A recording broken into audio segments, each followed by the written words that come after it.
Ku danna subscribe domin samun ingantattun bidiyoyin nishaɗantarwa a koda yaushe. Sai ku yi subscribe domin samun waɗannan. Mun gode.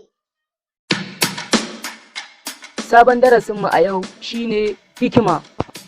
Hikima kan iya sawa ka cimma wasu buri a rayuwanka.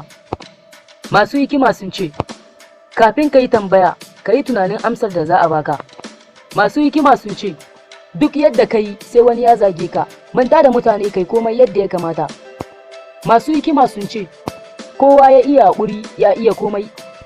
Masu hikima sun ce, yana da kyau ka yafe ma mutane idan sun yi maka laifi. Abin da ya fi haka kyau shine ka manta laifin da suka yi maka. Masu hikima sun ce, mutane da yawa ba su iya bayyana uzurinsu, rinka ba su uzuri ba sai sun faɗi ba. Komai ya fi kyau idan yana sabo, amma banda imani, shi kam ana ƙara daɗewa yana ƙara kyau da ƙwari.